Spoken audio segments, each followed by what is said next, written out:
فين صلاتي؟ فين صلاتي فين؟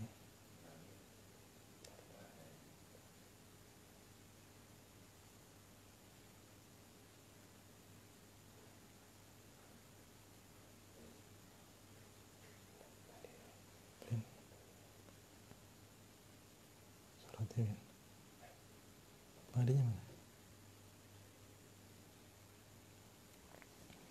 Assalamualaikum warahmatullahi wabarakatuh.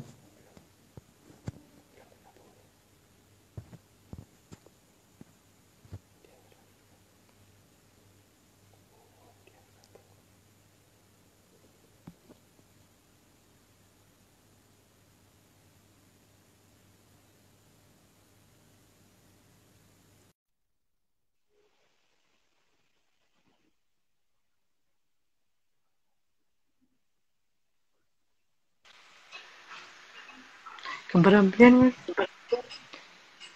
Assalamualaikum Habib. Waalaikumsalam. Gus Ibrahim sehat. Alhamdulillah Habib Mahdi. Alhamdulillah. Suara jelas Habib. Suara jelas, suara jelas.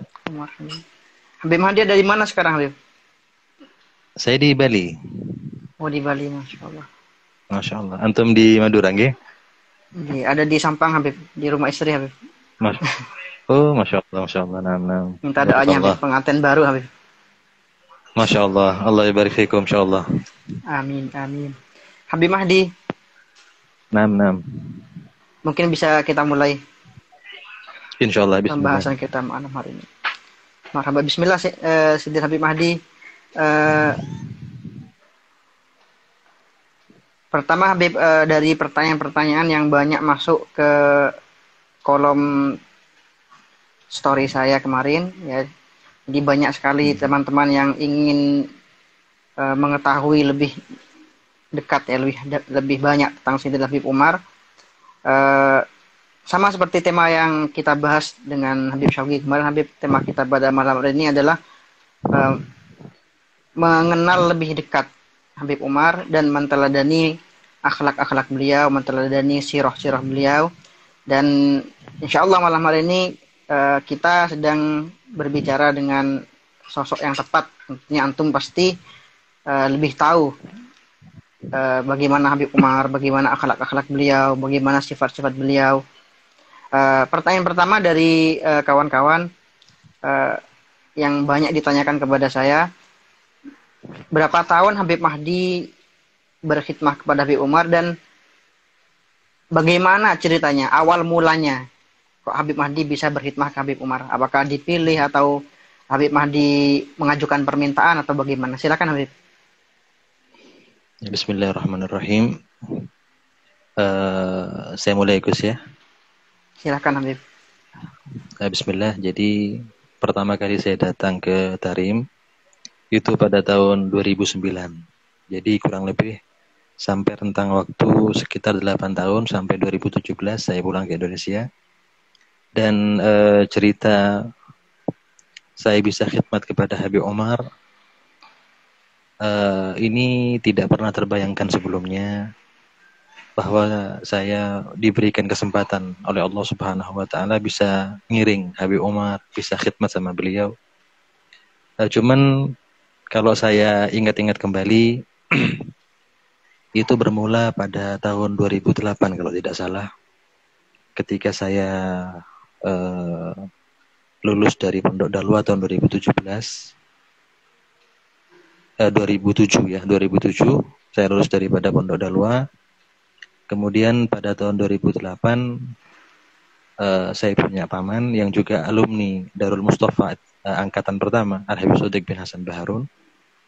Itu beliau mengatakan kepada Habib Umar di sela-sela pertemuannya di Indonesia bahwasanya ponakan saya Habib Ibn Karimati saya ta'alam indakum, akan belajar sama antum di Tarim.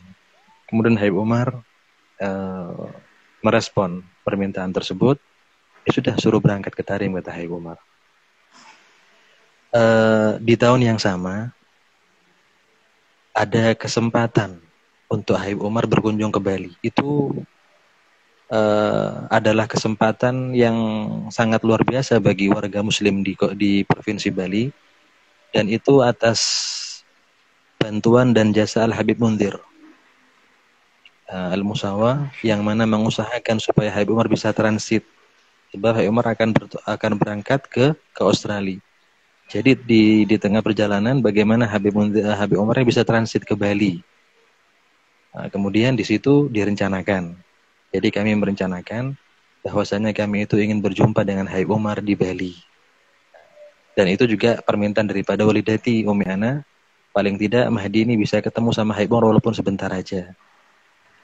Ingatkan Habib Umar bahwasanya ini loh Habib, ponakannya Habib Sodik Baharun yang ingin berangkat ke kota Tarim. Cuman itu saja permintaan daripada Umi Ana.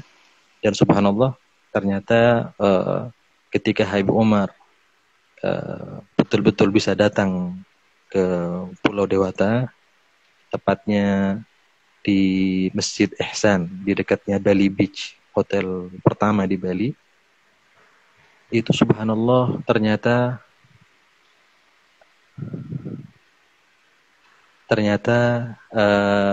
animo masyarakat, antusiasme masyarakat itu begitu besar. Itu tahun 2008.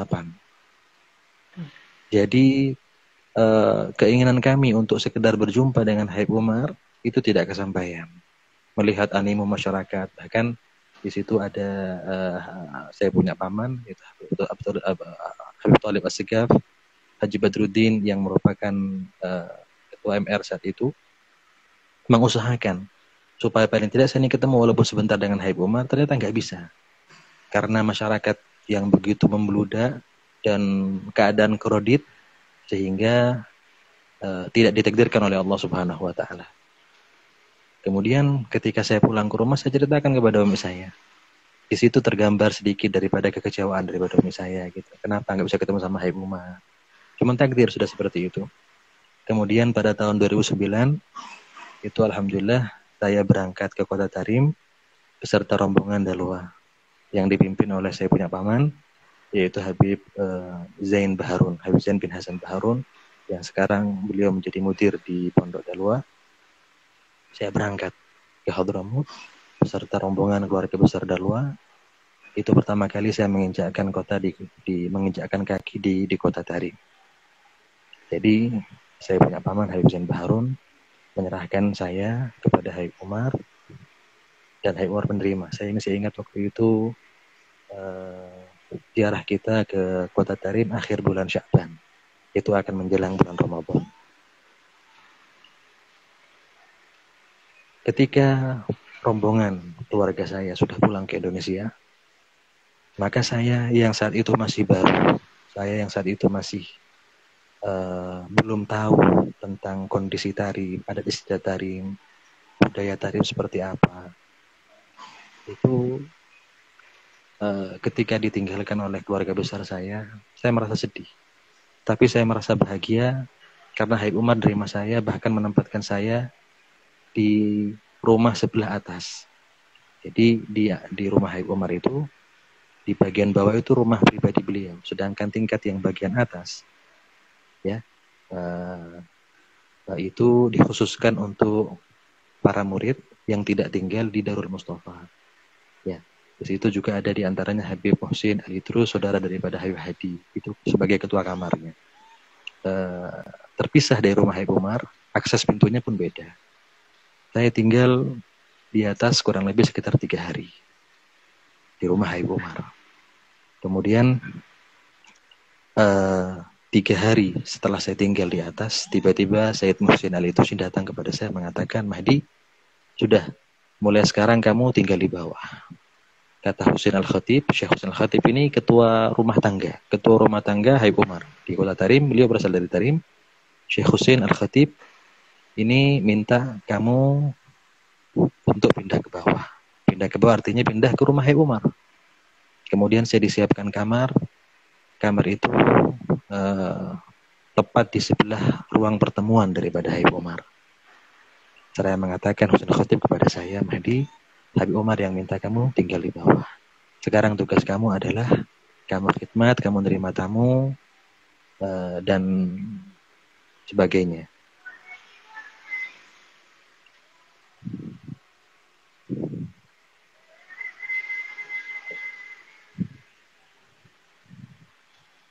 Jadi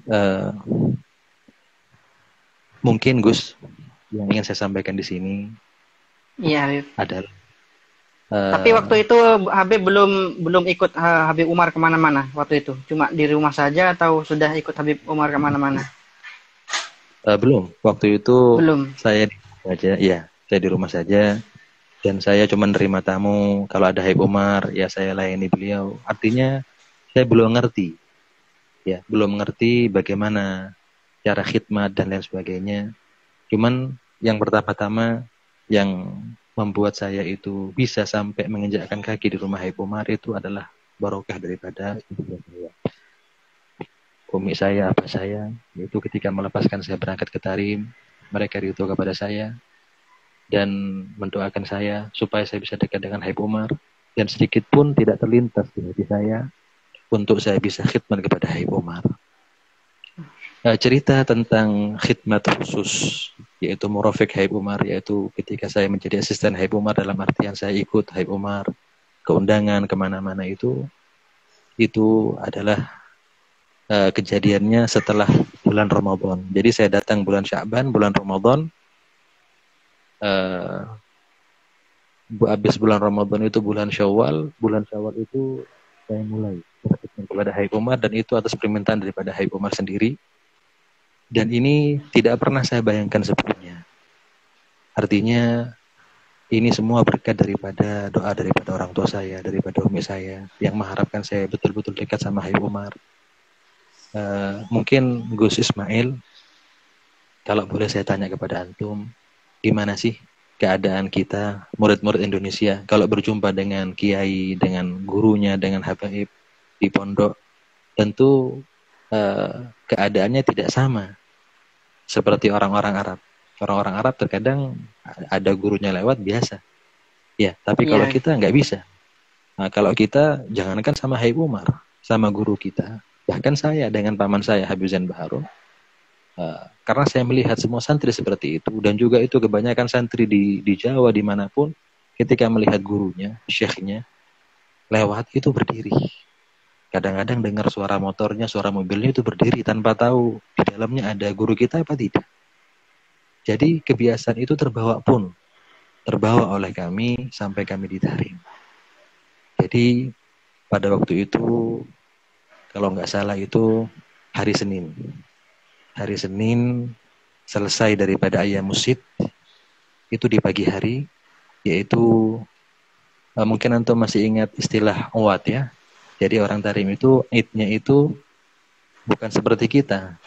Idnya mereka itu yang mereka berkunjung ke sanak keluarga, mereka saling silaturahmi itu kan setelah 6 hari mereka berpuasa ayam musid kan.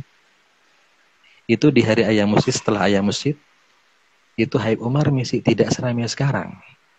Keadaan di Tarim, keadaan di sekitar Habib Umar tidak seperti sekarang.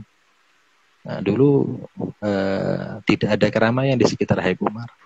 Jadi waktu itu saya masih ingat ketika Habib Umar turun dari rumah di pagi hari untuk pergi ke Uwat,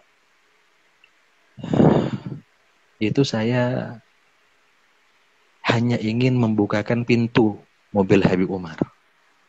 Tidak ada keinginan lain selain itu. Jadi dengan niat, ya Allah, saya ini membukakan pintu mobilnya Habib Umar ini, semoga Engkau bukakan rahmat kepada saya. Ya Allah, saya bukakan pintu Habib Umar ini, semoga Engkau bukakan pintu tobat kepada saya. Hanya itu permintaan di hati saya. Gak mungkin saya mau naik mobilnya Habib Umar. Iya kan? Nah, jadi ketika turun Habib Umar dan saya bukakan pintu, tanpa saya memandang wajah Habib Umar. Kenapa? Karena saya merasungkan sama Habib Umar pada waktu itu. Jadi ketika saya buka pintu mobil Habib Umar masuk, saya tutup lagi, saya diam. Sambil saya tundukkan pandangan saya, ternyata mobil itu nggak gerak. Dan saya melihat ada isyarat dari dalam, itu supir Habib Umar. Yang saat itu supirnya masih namanya Hadi Batohan, memberikan isyarat kepada saya, masuk. Dan di mobil ada Habib Umar, serba salah saya mau masuk apa tidak. Ini pasti Habib Umar yang nyuruh. Tidak mungkin Hadi akan berani nyuruh saya naik mobil Habib Umar, sedangkan Habib Umar masih ada di dalam mobil beliau. Tapi tanpa pikir panjang, ini mungkin perintah daripada guru mulia Habib Umar, saya patuh, saya naik di belakang. Sampai selesai acara saya pulang. Dan ternyata di malam harinya, saya masih ingat hari Senin, itu saat itu ada jalsa itsnin. Saya mengadakan jalsa itsnin. Sebelum jalsa, habis maghrib, Habib Umar itu, karena jalsa itsnin, kajian tafsir Habib Umar itu kan selepas isya. Selepas maghribnya Habib Umar itu ada acara di sebuah masjid yang dihadiri oleh sebagian daripada tulab. Saat itu jalsa itsninnya masih di Suk, masih di depannya Masjid Jami, mungkin antum masih ingat Ustaz ya? Saya nyampe Tarim, jasa ini udah di belakang Darul Mustafa, Habib. Darul Mustafa, okay. Dulu di lapangan Jami dulu. Iya. Waktu itu ketika selepas dari Maulid di sebuah masjid, habis maghrib, Habib Umar akan berangkat ke jalsa itsnin naik mobil. Seperti biasa, saya bukakan pintu Habib Umar. Kemudian Habib Umar masuk, saya tutup lagi. Dan mobilnya itu sama dengan tadi pagi, nggak jalan. Jalannya pelan-pelan gitu. Dan di belakang saya ini banyak santri-santri yang lain yang ingin menghadiri jalsa itsnin. Kemudian sebagian teman di sebelah saya mengatakan kepada saya, Said, kayaknya Habib Umar tuh pengen antum naik. Saya mengatakan, oh nggak mungkin. Nggak mungkin Habib Umar. Kemudian saya diam aja. Akhirnya mobil itu jalan. Ternyata keesokan harinya, ketika Habib Umar akan keesokan harinya ini, subuh, ketika beliau keluar dari rumah untuk ngimamin sholat subuh, saya nunggu di luar. Ternyata Habib Umar mengatakan seperti ini kepada saya. Kenapa tadi malam kamu tidak naik mobil? Karena saya masih baru dan saya belum terbiasa bicara sama Habib Umar, saya diam saja. Kemudian kata Habib Umar, ya sudah, mulai sekarang kamu naik mobil. Nah dari situ bermula saya menjadi murofik Habib Umar, ikut jadi khotim Habib Umar, kemana Habib Umar pergi saya ikut. Dari situ permulaannya. Dan di hari yang sama, setelah isyraq, saya keluar dan saya nunggu Habib Umar di sebelah mobil. Nah, sedangkan Hadi Batohan ini belum akrab sama saya, karena saya ini satu orang Indonesia dan dua karena baru sebulan di rumah Habib Umar. Ternyata Hadi Batohan ini tanya ke saya, kamu Said? Dia taunya saya Mahdi, Indonesia. Kamu Said, kata nanya ke saya. Iya. Kenapa? Saya bilang, tadi malam Habib Umar nanya ke saya, Limadha Al-Hasani hadha yatla'? Saya masih ingat kata-kata Hadi Batohan. Kenapa Al-Hasani? Maksudnya saya tidak ikut naik mobil kita. Kemudian Hadi juga mengulangi daripada apa yang disampaikan Habib Umar tadi subuh. Sudah mulai sekarang kamu kalau ada acara kamu ikut. Jadi ceritanya dari situ. Saya mulai ikut Habib Umar. Tapi ya, yang jelas saya merasakan khidmat. Halo? Ya, halo, jelas Habib. Naam Habib. Jadi saya merasakan keberkahan khidmat saya kepada Habib Umar. Allah lancarkan semuanya. Ya, artinya itu saya merasa bahwasanya itu adalah berkat doa daripada orang tua saya. Berkat daripada doa umi saya. Ya. Kurang lebih seperti itu Gus Ibni. Masya Allah Habib. Habib Mahdi mungkin masih ingat, mungkin sekitar tahun 2015 dan 2016 saya waktu itu jadi ketua pelajar dari Madura di Darul Mustafa. Itu membuat acara juga bersama Habib Mahdi dengan tema yang sama, mengenal lebih dalam tentang Habib Umar. Waktu itu Habib Mahdi, juga teman-teman mungkin banyak nggak tahu kalau Habib Mahdi ini juga punya darah Madura. Oke, saya. Ya Habib Mahdi. Habib Mahdi asalnya Sumeneb kemudian pindah ke Bali, benar Habib? Iya, jadi umi saya itu orang Madura sebab kakek saya Habib Hasan Baharun yang pendiri Dalwa itu kan aslinya Sumeneb. Cuman abah saya dari Kelungkung, Bali. Jadi setelah menikah dengan abah saya, ibu saya pindah ke Bali dan jadi orang Bali. Nah, cuman biasanya kita setiap tahun kita pulang, kita punya rumah di Sumeneb, rumahnya saya punya nenek. Bahkan saya juga pernah tinggal di Sumeneb selama 4 tahun, dan berkat tinggal di Sumeneb saya bisa bahasa Madura. Dan berkat bisa bahasa Madura, saya bisa dakwah juga menggunakan bahasa Madura. Bisa berhubungan dengan orang-orang Madura. Masya Allah. Habib Mahdi tadi Habib Mahdi jelaskan kalau Habib Mahdi bisa berkhidmah dengan Habib Umar, bisa dekat dengan Habib Umar, ini karena berkah Umi, berkah doa seorang ibu. Habib Mahdi waktu itu pernah juga menceritakan kepada kami bagaimana bakti seorang Habib Umar kepada ibunya, kepada Baba Zahra. Mungkin bisa Habib Mahdi ceritakan lagi. Yang saya ingat sampai sekarang Habib Mahdi menceritakan bahwa Habib Umar ini setiap sore selalu pergi ke rumah ibunya, membuatkan kopi dengan dirinya sendiri, menghidangkan kopi, makan mentumbuk kopinya sendiri. Apakah saya salah dengar atau memang seperti itu, Habib? Ya, ya. Seperti itu keadaannya. Jadi yang saya ingat sampai sekarang, bagaimana sosok Habib Umar yang super sibuk seperti itu, yang sangat padat jadwalnya, setiap sore, setiap hari, bukan setiap minggu, setiap hari, beliau sempatkan untuk datang ke rumah ibunda beliau. Dan ibunda beliau tinggal bersama kakanda paling tua Habib Umar, yaitu Habib Ali Masyhur yang menjadi mufti Tarim sekarang. Itu setiap hari Habib Umar itu datang ke rumah ibundanya. Kemudian yang lebih mengharukan lagi adalah saat momen Habib Umar membuatkan kopi. Nah, mungkin Gus Ismail mungkin paham juga kan masalah seperti ini. Cuman saya perlu jelaskan biar teman-teman yang lain paham apa sih istimewanya kopi Habib Umar.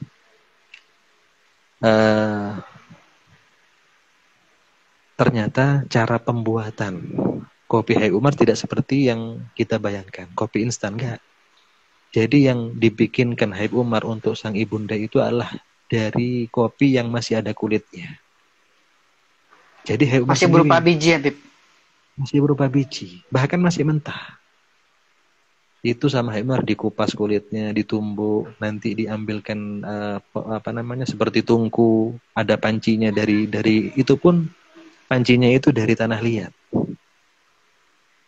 Ditumbuk sedemikian rupa sampai berubah jadi serbuk, nanti diseduh sama air panas, air yang mendidih, diberikan kepada ibunya. Jadi saya melihat sebuah pelajaran gimana baktinya seorang Habib Umar yang dengan kehebatan beliau, yang dengan dakwah beliau, dengan kepadatan jadwal beliau, tapi beliau adalah seorang anak Hubaba Zahra. Dan Hubaba Zahra pun masih menganggap Habib Umar tuh anak beliau yang masih lucu dalam pandangannya, yang masih seperti dulu, yang tidak berubah sedikit. Bahkan saya sering mendengar dari luar gimana Habib Umar menghibur ibundanya. Saya masih ingat suara Habib Umar, tawa Habib Umar, dan juga keluarga-keluarga yang lain yang mahrum dengan Hubba Zahra, gimana mereka berusaha untuk datang untuk sekedar menghibur daripada Hubba Zahra. Dan yang menjadikan momen spesial adalah di mana keluarga tersebut bisa dengan mudah bersalaman dengan Habib Umar, jumpa dengan Habib Umar, bahkan konsultasi dengan Habib Umar di rumah Hubba Zahra. Jadi semisal Sayyid Muhammad bin Sumait yang merupakan keponakan Habib Umar, itu dengan mudah beliau bisa mendapati Habib Umar di rumah Hubba Zahra. Padahal kalau nggak di rumah Hubba Zahra sulit mau cari Habib Umar, mau nanya masalah jadwal dan lain sebagainya. Jadi momen keberadaan Habib Umar di rumah ibunda beliau menjadi momen tersendiri bagi mereka. Di samping mereka berziarah kepada Hububah Nur, mereka juga menyempatkan diri untuk sowan, untuk konsultasi, untuk minta doa kepada Habib Umar. Masya Allah, Habib Mahdi. Selain bakti Habib Umar kepada ibundanya, Habib, ini banyak teman-teman yang nanya, apa mungkin pengalaman yang paling berkesan yang pernah Habib Mahdi ketahui selama bersama Habib Umar? Mungkin ada momen yang di situ menunjukkan betapa indahnya akhlak Habib Umar atau tawaduknya beliau. Mungkin bisa ceritakan sekilas kepada kami, Habib, biar bisa kami ambil pelajarannya. Insyaallah. Nah, kalau kita bicara tentang Habib Umar, tentu kita tidak bisa melupakan tentang sosok-sosok murid-murid Habib Umar juga. Bagaimana Duf'atul Ula, Duf'ah Thaniyah, Duf'ah Thalithah, bagaimana mereka berhasil dalam dakwah mereka dengan mereka mengambil pelajaran daripada guru mulia mereka Habib Umar. Dan ini menandakan bahwasanya jika murid-murid Habib Umar sedemikian di dalam dakwahnya, dalam pengaruhnya di tengah masyarakat. Lalu bagaimana dengan Habib Umar? Pertanyaan yang sama, Gus. Dan Gus mungkin lebih paham daripada saya. Seorang sahabat bertanya kepada Ibunda Aisyah, "Wahai Ibunda," dan ini mungkin sering kita dengar daripada Habib Umar, kalam beliau, ketika sahabat bertanya kepada Ibunda Aisyah, "Wahai Ibunda, apakah ada momen atau kejadian akhlak Nabi Muhammad yang paling mengesankan?" Maka Ibunda kita Aisyah mengatakan semuanya mengesankan.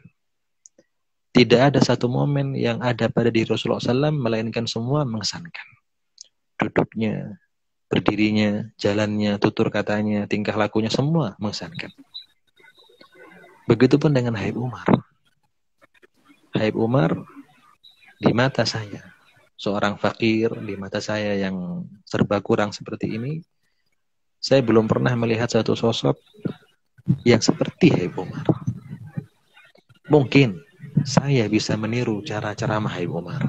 Mungkin cara imamah Habib Umar, gaya Habib Umar, pidato Habib Umar. Tetapi untuk meniru tentang akhlak Habib Umar, tentang hati, qalb yang dimiliki Habib Umar itu susah. Jadi kalau saya bisa katakan, semua momen saya bersama Habib Umar semua mengesankan.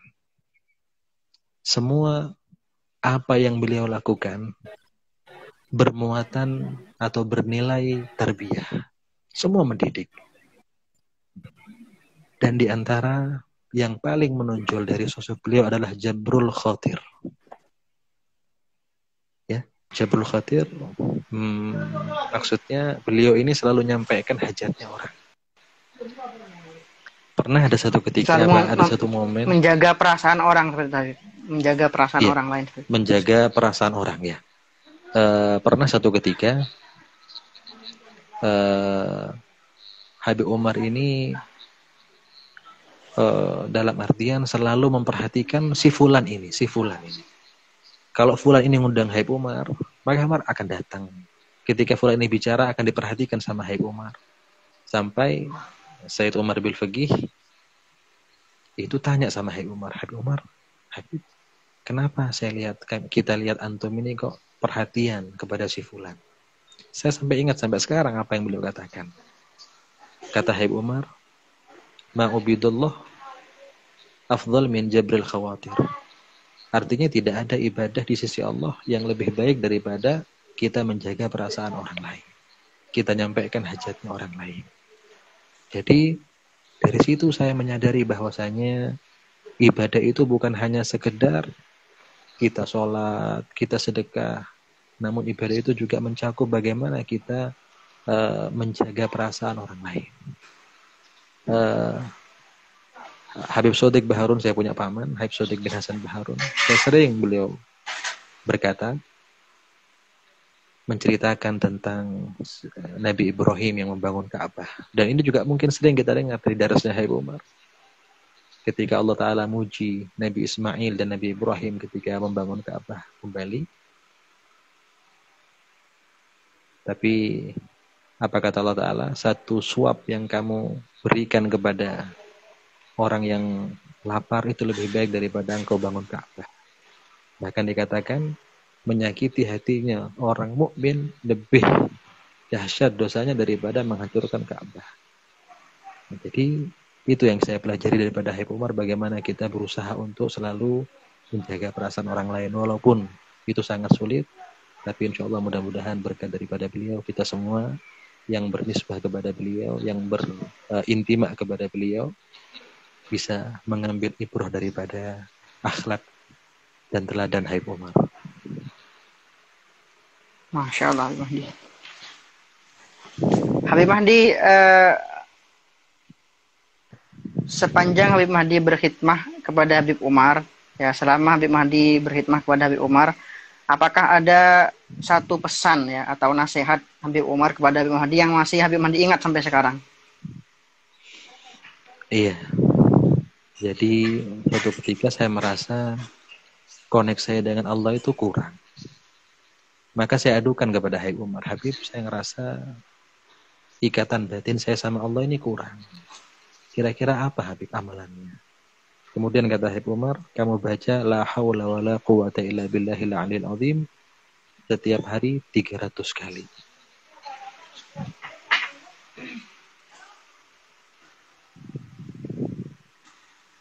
Itu Habib Mandi, itu saja Habib Mandi. La Ya, haula dan wala quwata illa billah. la haula wala quwata illa billahil aliyil azim setiap hari 300 kali. Dan masih banyak lagi pelajaran yang bisa didapatkan daripada Habib Umar. Mungkin Habib Mahdi pesan dari beliau sebelum Habib Mahdi kembali ke tanah air, apakah ada pesan khusus dari Habib Umar harus seperti ini? Nah, jadi pesan Habib Umar terakhir ada 3. Yang pertama adalah kasratul zikir. Jadi ketika saya tanyakan kepada beliau, Habib, bagaimana menjaga ikatan batin dengan antum? Sebab ketika kita pulang ke Indonesia, maka kita akan temukan hal-hal yang tidak kita temukan di Bali. Dan khawatirnya itu akan memutus silah kita dengan Habib Umar. Kemudian Habib Umar memberikan 3. Yang pertama, bikasratul zikir, dengan banyak berzikir. Yang kedua, bisofail fikir, yaitu bersih pikiran, bersih hati. Kemudian yang ketiga, mutaba'ah berusina di mata yasir, yaitu kita mengikuti kajian-kajian Habib Umar yang mudah untuk kita ikuti di sela-sela kegiatan kita di Indonesia.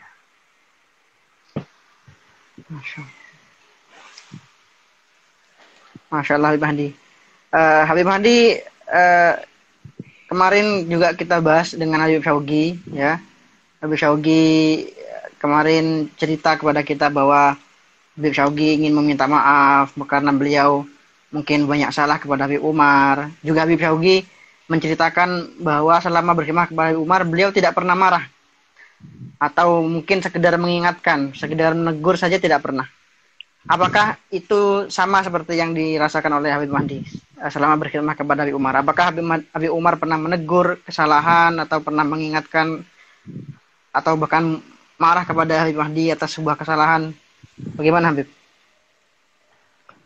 Ya, jadi seperti yang disampaikan oleh adik kami Habib Syaugi yang juga khidmat kepada Habib Umar, ya seperti yang beliau sampaikan, yaitu Habib Umar, bagaimana muamalahnya Habib Umar, bagaimana akhlaknya Habib Umar. Namun saya pikir Habib Umar itu bermuamalah dengan orang lain sesuai dengan kapasitas dan sesuai dengan kesiapan daripada orang tersebut. Tidak sama muamalah Habib Umar dengan si fulan dan fulan yang lain. Kalau ditanyakan kepada saya apakah Habib Umar pernah marah? Habib Umar secara umum tidak pernah marah. Tidak pernah marah. Bahkan Habib Umar itu sering dan banyak kali Habib Umar itu memaafkan. Bahkan saya perhatikan beberapa teman-teman yang menjauh, ya, beberapa orang yang pada mulanya menjauh daripada Habib Umar, namun akhirnya kembali lagi kepada Habib Umar. Habib Umar terima dengan tangan terbuka.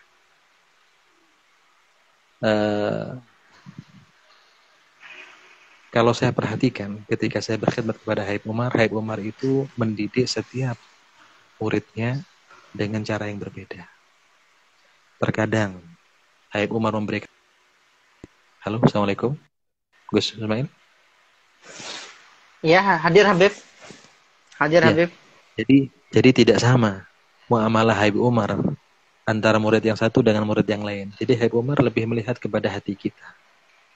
Bagaimana kesiapan hati kita. Terkadang kita diberikan perhatian 50%, terkadang 80%, tergantung daripada kesiapan dan tergantung daripada manfaat yang akan diterima oleh si murid sendiri. Dan dalam berkhidmat kepada Habib Umar, ini cerita khusus ya mungkin tentang Habib Umar, adalah Habib Umar itu seperti yang disampaikan oleh adik kami Habib Syaugi, ketika meminta sesuatu, ketika nyuruh sesuatu, itu tidak dengan lambaian tangan, tidak dengan memanggil dengan nada yang keras, tidak, tetapi dengan isyarat. Jadi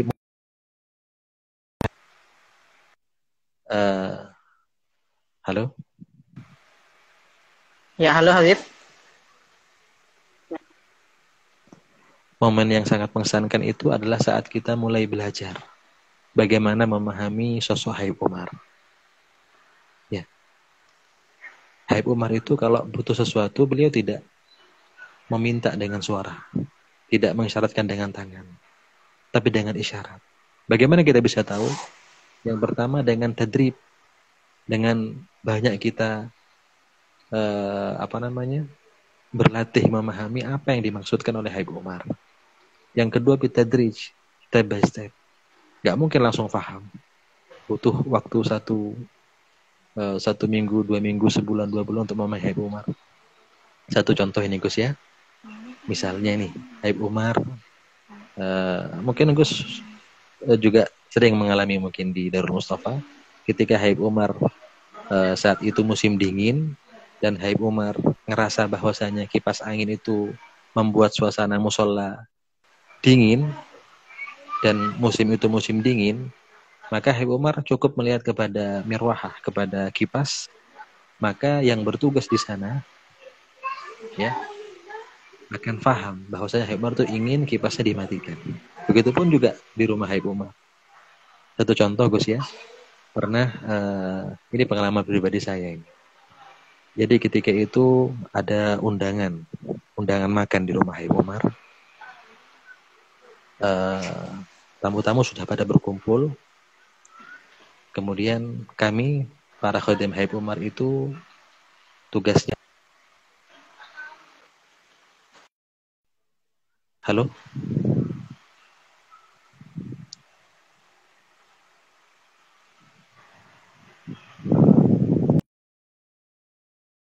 Keluar dulu. Belum.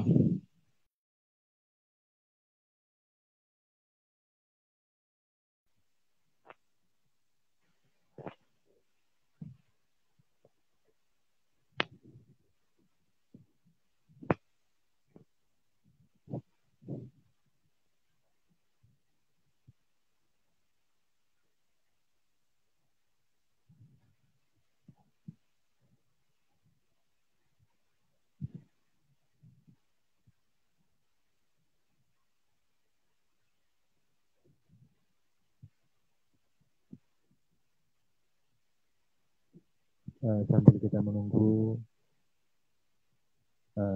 tersambung dengan Gus Ismail, isi daripada Jabal Bangkalan, yang mana pada malam hari ini kita membahas tentang akhlak dan teladan Habib Umar. Mudah-mudahan ini bisa memberikan manfaat kepada kita semua. Mencontoh bagaimana akhlak Habib Umar, mencontoh bagaimana teladan Habib Umar. Walaupun kita tidak bisa seperti beliau, paling tidak kita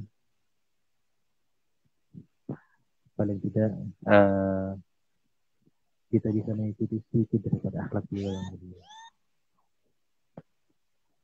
Sambil kita menunggu tersambung dengan Gus Ismail Khalili, isi daripada Syekh Khalil Bangkalan.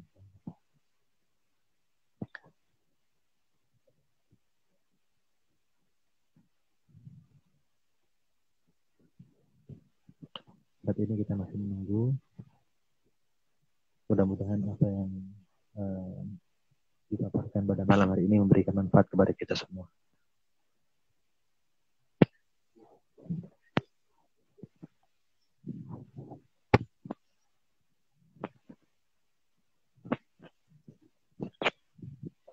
Masya Allah, banyak sekali yang mengikuti.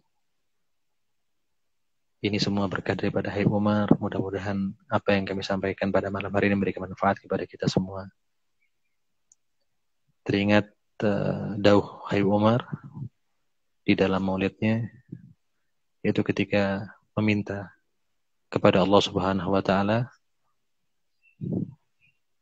untuk kita dikumpulkan bersama semuanya di surganya Allah Subhanahu wa taala.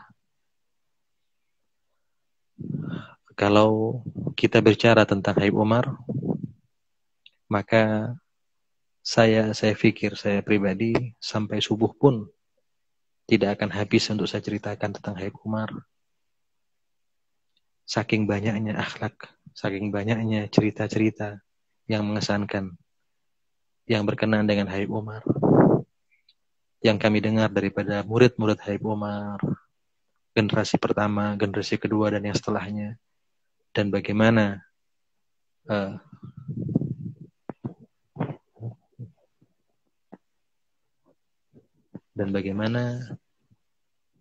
akhlak Habib Umar, dan bagaimana tawaduknya Habib Umar, kedekatan Habib Umar dan para muridnya. Ada satu momen di mana Habib Umar memberikan kesempatan kepada para muridnya untuk berbicara langsung kepada dia. Kapan itu ketika sholat Pak. Ketika Habib Umar sholat subuh, lanjutkan dengan zikir, dengan kajian subuh sampai isyraq. Beliau sholat duha, selesai sholat duha, di situ ada momen Habib Umar memberikan kesempatan setengah jam, 1 jam duduk di musola, duduk di Darul Mustafa, tidak beranjak pulang sampai sebagian daripada orang-orang itu menyelesaikan hajat mereka. Ada yang cerita kepada Habib Umar tentang ini, tentang itu. Ada yang punya hajat, semua didengarkan sama Habib Umar. Ini mohon maaf sempat terputus. InsyaAllah akan tersambung lagi dengan Gus Ismail Khalili.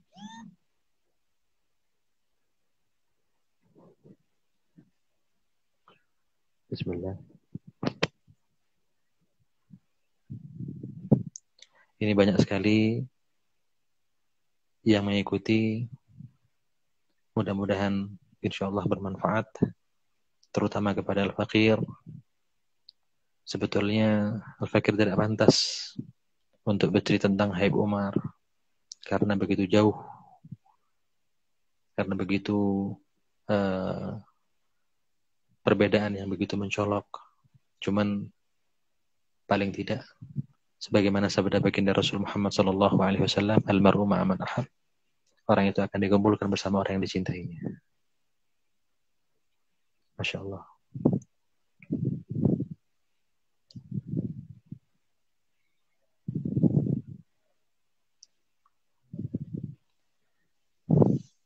Sambil kita menunggu, mungkin beliaunya di Madura. Beliau tadi sampaikan bahwasanya beliau ada di Sampang, di kediaman istri beliau. Mungkin masih ada gangguan sinyal, Allahu a'lam. Bismillah. Sampai saat ini masih belum tersambung ini. InsyaAllah.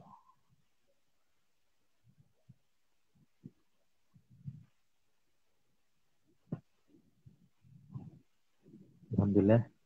Tadi sempat ditanyakan kepada kami tentang bagaimana momen-momen yang mengharukan atau momen-momen yang mengesankan tentang Habib Umar. Dan kami sampaikan tadi bahwasanya semua momen bersama Habib Umar sangat mengesankan.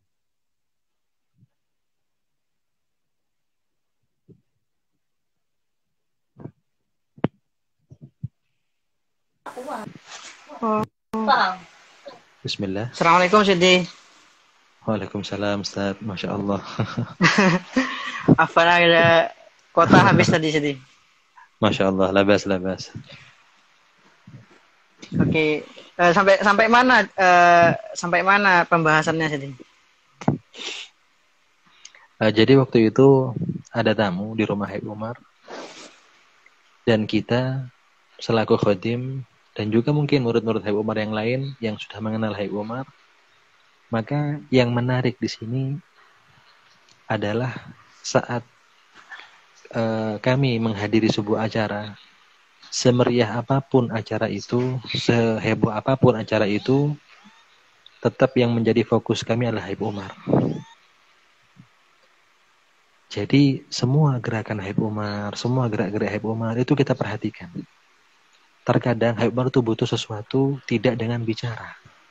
Satu, melihat karena kondisi banyaknya orang.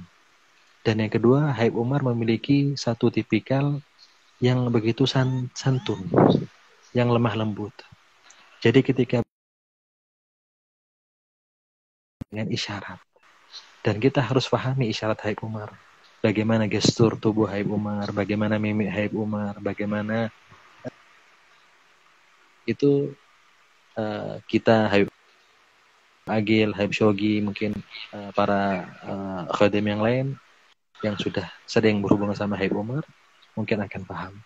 Jadi pernah satu ketika ada undangan khusus di rumah Habib Umar. Seperti biasa kami duduk, tidak jauh daripada Habib Umar. Ternyata Habib Umar kalau butuh sesuatu maka beliau akan memandang kepada orang yang akan diajak komunikasi dengan beliau. Komunikasi jarak jauh kalau saya bilang. Jadi ketika Habib Umar butuh sesuatu maka beliau akan melihat salah satu di antara kami. Saat itu Habib Umar memandang ke arah saya, ke arah kami. Maka di situ kami tahu Habib Umar ini butuh sesuatu. Maka kami akan semakin memperhatikan Habib Umar. Ternyata betul. Habib Umar dari jauh, ya sekitar berapa meter gitu ya, karena ada tamu di situ. Habib Umar mandang saya paham ini Habib Umar butuh kepada saya. Kemudian saya perhatikan Habib Umar lebih seksama lagi. Ternyata Habib Umar memerintahkan sesuatu. Dengan cara apa? Dengan cara gerakan bibir beliau. Beliau minta syahi, minta teh. Jadi beliau ketika mandang saya, maka beliau akan menggerakkan bibirnya dengan agak lambat sedikit, dengan mengatakan syahi. Nah, tanpa beliau mengeluarkan suara. Dan kita yang sudah biasa berhubungan sama Habib Umar ngerti, tapi butuh teh syahi. Maka langsung saat itu kami langsung ke belakang, kami katakan kepada ashabul khidmah, tim khusus yang membuat teh, Habib Umar perlu teh sekarang. Jadi mereka siapkan teh untuk mereka masukkan ke ruang tamu.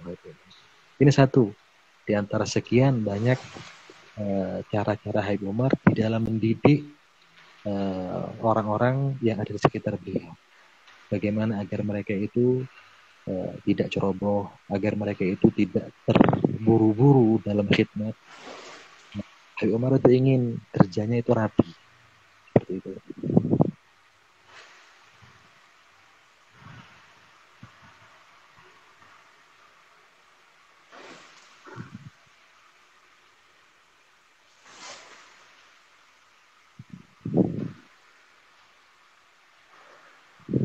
Ini kacek kaki.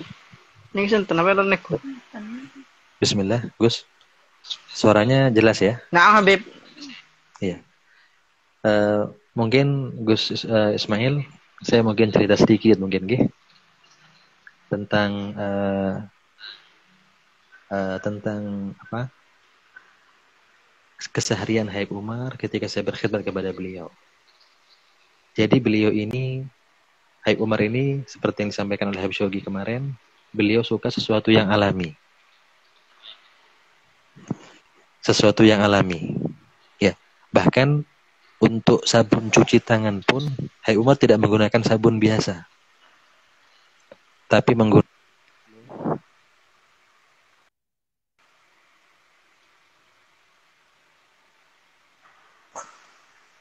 Gus Ismail. Nah, Habib.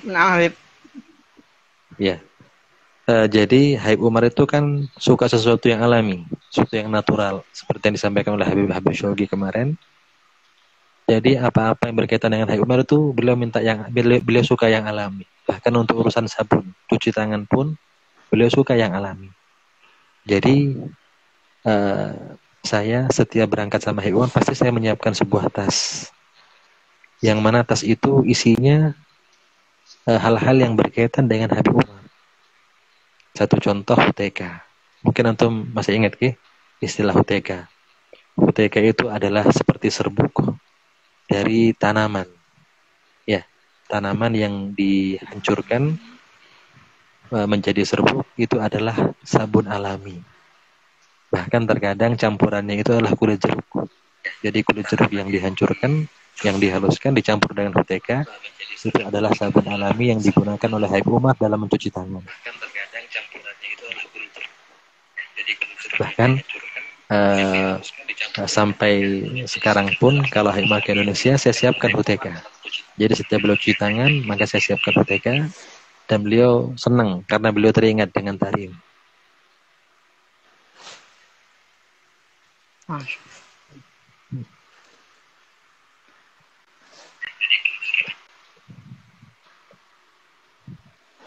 Waktu antum siaran live sama Habib Shogi, antum ada di Sampang juga ya Gus Ismail? Apa ada di Bangkalan? Marhaba Habib. Waktu antum live sama Habib Shogi, antum di Bangkalan apa di Sampang? Di Bangkalan Habib. Di Bangkalan gini. Nah. Habib Mahdi, ini ada pertanyaan lagi Habib. Mungkin Habib Mahdi, mungkin kita lanjut ke pertanyaan selanjutnya. Iya, silakan Ustaz. Nah, Habib Mahdi jelas Habib? Iya, sangat jelas suara antum Ustaz. Nah, suaranya jelas sekali. Oke. Kami ingin tahu lebih banyak bagaimana Habib Umar ketika bersama keluarganya dan apakah Habib Umar ini mempunyai metode khusus atau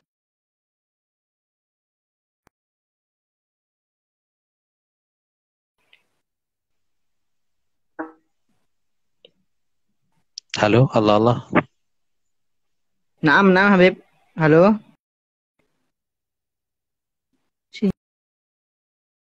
Sinyal kuat. Hah? Masa?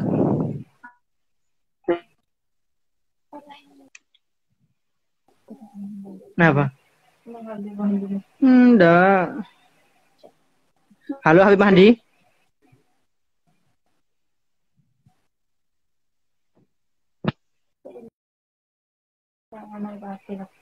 Masa?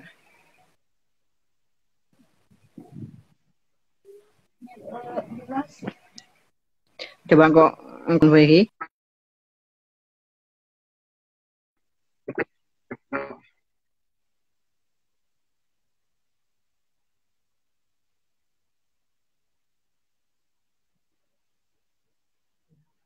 Halo, Allah.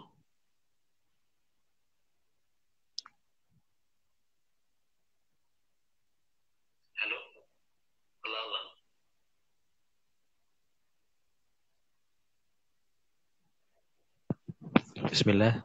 Ini mohon maaf terputus lagi dengan Gus Ismail. Bismillah.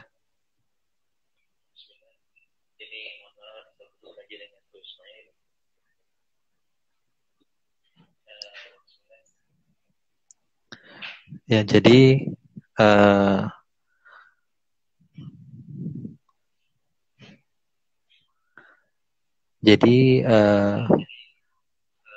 barang yang ada bersama saya itu di samping HUTK.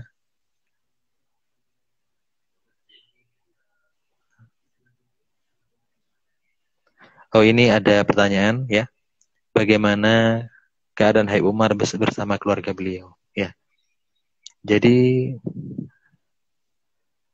Habib Umar ini Masya Allah, waktu beliau adalah untuk umat.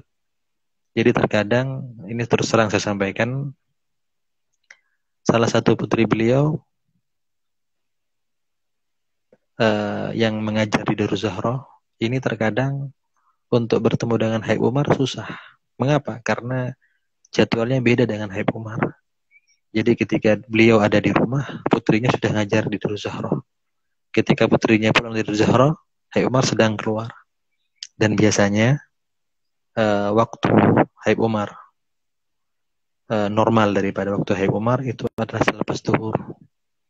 Selepas zuhur Habib Umar ada acara, baik itu di rumah beliau ada tamu atau ada undangan atau ada seminar dan sebagainya, maka itu akan terus berlanjut dari habis zuhur, habis asar, habis maghrib, habis isya, terus.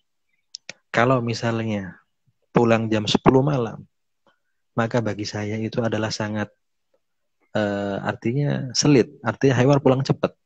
Jam 10, jam 11 itu pulang cepat Habib Umar. Mengapa? Karena kebiasaan beliau itu pulang ke rumah minimal jam 12, jam 1, jam 2. Ya. Nah, itu adalah keseharian Habib Umar. Dan bagaimana hubungan beliau dengan anak-anak beliau? Jadi kalau mungkin ada pertanyaan di antara ikhwan, bagaimana Habib Umar keseharian di rumah Habib Umar? Apakah Habib Umar nggak pernah punya waktu dengan keluarganya? Oh enggak, Habib Umar ada waktu. Kapan waktu beliau? Waktu yang paling momentum, yang paling intens dengan keluarga itu adalah pagi. Selepas Habib Umar ngajar di Darul Mustafa, selepas salat duha, maka beliau pulang ke rumah. Mungkin bayangan daripada sebagian ikhwan, ketika Habib Umar pulang ke rumah waktu duha itu mungkin Habib Umar langsung istirahat. Atau mungkin habis sarapan Habib Umar istirahat. Ternyata tidak. Ketika Habib Umar pulang ke rumah, maka Habib Umar, Assalamualaikum, Gus Ismail. Halo, Assalamualaikum. Assalamualaikum.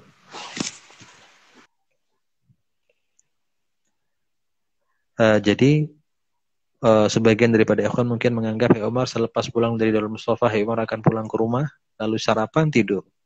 Mungkin sebagian beranggapan seperti itu. Ternyata tidak. Habib Umar memanfaatkan momentum pulang ke rumah itu adalah untuk bertemu dengan keluarganya, dengan anak-anaknya, kemudian Habib Umar sulit untuk diterapkan. Ya, jadi momen untuk sarapan itu digunakan Habib Umar untuk beliau menanyakan hal dengan putra-putrinya. Nah, sebagian putra-putrinya yang ada di rumah maka akan ikut ngaji dengan Habib Umar, baca kitab. Menantunya baca kitab di hadapan Habib Umar. Ya, jadi momentum bersama dipergunakan sangat efisien oleh Habib Umar. Ya. Kemudian beliau ketika mendidik anak-anaknya sama, yaitu beliau tidak suka mendidik dengan keras, tapi dengan lemah lembut, dengan teguran-teguran yang halus, dengan sindiran-sindiran yang halus, yang mana itu bagi saya merupakan satu teladan yang sangat luar biasa.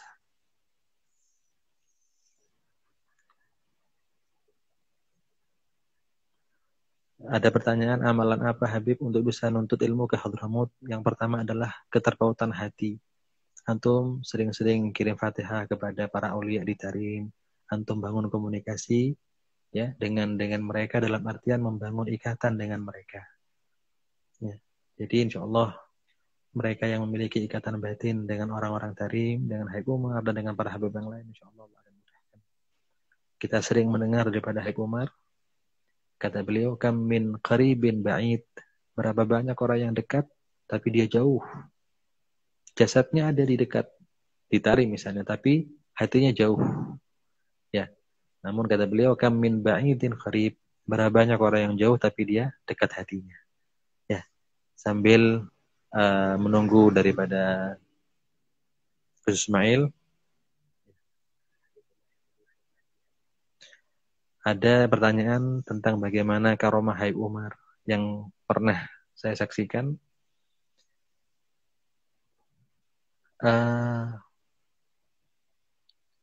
Karomah Habib Umar yang paling luar biasa adalah istiqomah beliau. Ya, kalau kita bicara tentang karomah, ulama-ulama agama lain pun itu ada yang memiliki kelebihan di luar nalar manusia.